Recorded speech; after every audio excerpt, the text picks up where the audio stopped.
বাংলাদেশী জনতা জোহরের আজান দিয়েছে, জোহরের টাইম শেষ হওয়ার আগেই ভেদিতে বাধ্য করেছে। দীর্ঘ 40 বছরের উপরে জুলুম অত্যাচারের সেই সিরিয়াকে অত্যাচারীদের কবল থেকে মুসলমানরাই স্বাধীন করেছে। ইনশাআল্লাহ এই ধারাবাহিকতার সামনে চলতে থাকবে এবং বিশ্বের সব জালিমদের মাথা কেটে মুসলিমদের বিজয় হবেই হবে ইনশাআল্লাহ। আমি খুব সংক্ষেপে কয়েকটি কথা বলবো।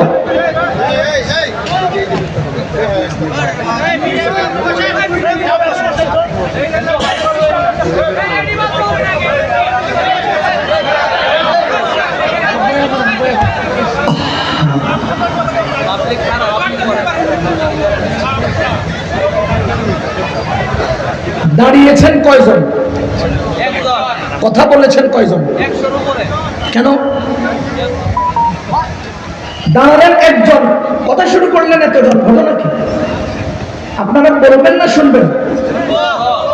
তাহলে আল্লাহর ওয়াস্তে ছোটখাটো বিষয় চোখে পড়বে, শোনার চেষ্টা করেন, ঠান্ডা থাকার চেষ্টা করেন। আল্লাহ, বর্তমান পৃথিবীর মুসলমান কেন এই পর্যায়ে গিয়েছে, কেন এমন পরিস্থিতির শিকার? 3টা কারণ। কয়টা কারণ? আপনাদের কাছে আরো অনেক কারণ থাকতে পারে, আপনাদের অভিজ্ঞতায় আরো অনেক কারণ ধরা পড়তে পারে। আমার ছোট্ট জরিপে, ছোট্ট জ্ঞানে আমি উপলব্ধি করেছি 3 কারণে আজকে বিশ্বের মুসলমান লাঞ্ছিত হচ্ছে, অপমানিত হচ্ছে।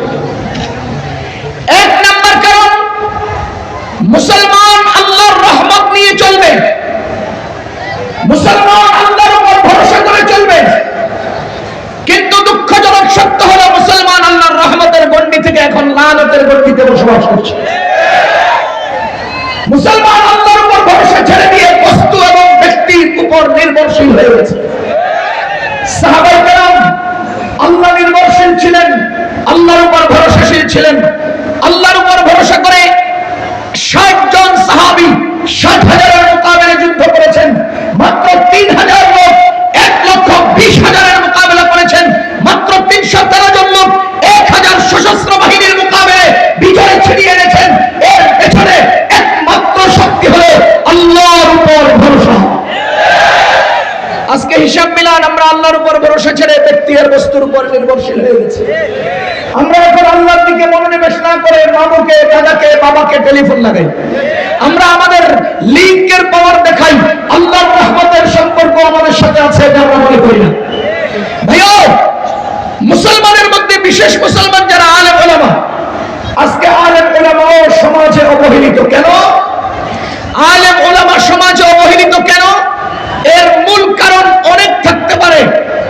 আমি একটা কারণ উপলব্ধি করেছি, সেটা হলো এক সময়ের আওয়াম আলেমের সাথে সম্পর্ক রেখে তৃপ্তি অনুভব করত, গর্ববোধ করত, আমার সাথে অমুক আলেমের সম্পর্ক আছে, অমুক আলেমের সাথে আমার সম্পর্ক আছে।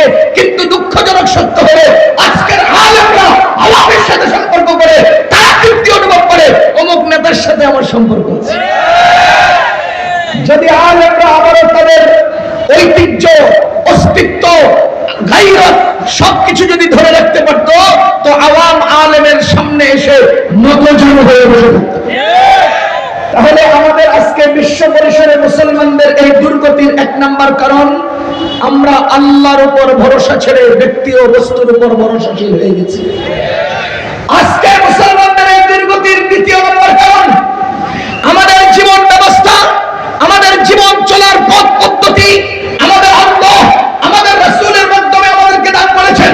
আমরা আমাদের রাসূলের সেই পরিপূর্ণ, পরিচ্ছন্ন একমাত্র জীবন ব্যবস্থা সুন্নতের পথ ছেড়ে বেদাতের পথ, রসুমাতের পথ, সাম্রাজ্যবাদীদের পথ, পশ্চিমাদের পথ অবলম্বন করেছি।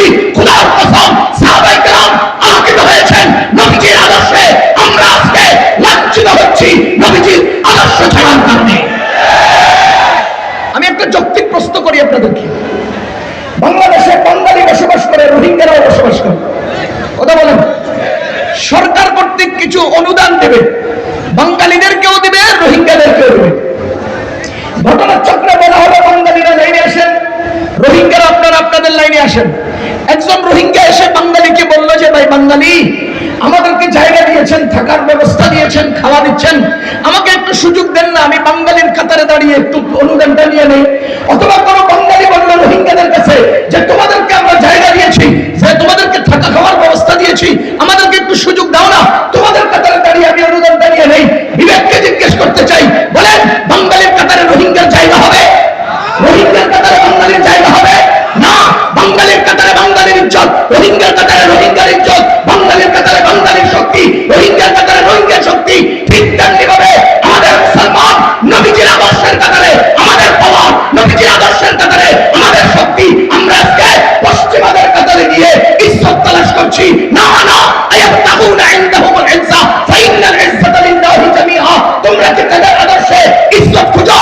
না, ইজ্জতের মালিক তো আল্লাহ, ইজ্জতের রব তো আল্লাহ।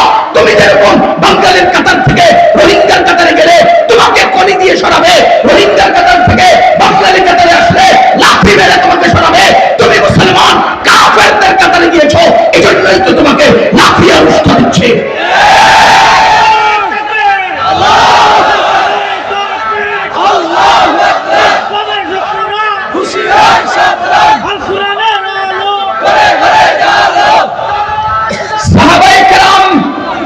সাহাবায়ে কেরাম আলোকিত হয়েছেন নবীজির আদর্শের দ্বারা, যুগ যুগে মুসলমান সম্মানিত হয়েছেন নবীজির আদর্শের দ্বারা।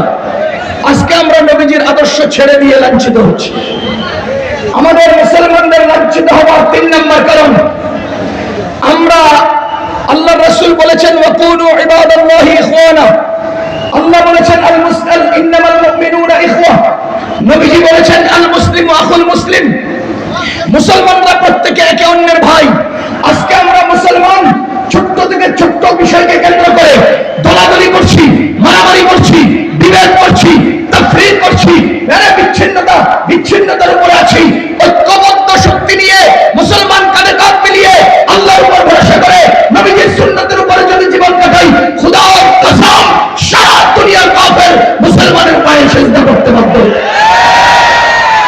আল্লামা ইকবাল বলেছেন मनफात एक है इस कौम की नुकसान भी एक ही सबका नबी दीन भी ईमान भी है पाक भी कुरान भी अल्लाह भी है कुछ बड़ी बात थी होते जो मुसलमान भी है फिर तबंदी है कहे और कहे जाति है क्या जमाने में पलटने की यही बात है जाति से मुसलमाনের লক্ষ্য ক্ষতি উভয় একই। নবী বলো, ধর্ম বলো, ঈমান বলো, তাও একই। কোরআন বলো, কাবা বলো, আল্লাহ বলো, তাও একই। তবে কি যে কঠিন ছিল, তাও যদি হতো একই, কিন্তু কোথাও যাত্রা বিমান, কোথাও আবার দলাদলি, এসব কি আর ঘরের মাঝে মহান হওয়ার ক্রিয়া বলি? দলাদলি ছেড়ে সবাই যদি ঐক্যবদ্ধ হই, আল্লাহর কসম তারা আমাদের পায়ে সিজদা করতে হবে। আমি সর্বশেষ একটা কথা বলছি, মুসলমান এই শতাব্দী মুসলমানের বিজয়ের শতাব্দী, এই শতাব্দী জালিমের পতনের শতাব্দী, এই শতাব্দী মুসলমানের গণজোয়ারের শতাব্দী, এই শতাব্দী মুসলমানের ইজ্জতের সংস্থাপনের শতাব্দী। ও দুনিয়ার মুসলমান, জিহাদের জন্য জাগতে হবে না, যুদ্ধের জন্য জাগতে হবে না। আসুন ফজরের নামাজের জন্য জেগে উঠি। যদি দেশের দুনিয়ার সব মুসলমান শুধু ফজরের নামাজে জেগে উঠে, কাফেরের ভিড় কম্পন শুরু হয়ে যাবে, কম্পন শুরু হয়ে যাবে।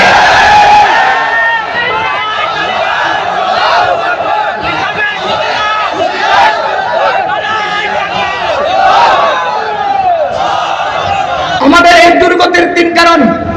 1 নম্বর, আমরা আল্লাহর উপর ভরসা ছেড়ে দিয়েছি। 2 নম্বর, নবীজির আদর্শ ছেড়ে দিয়েছি।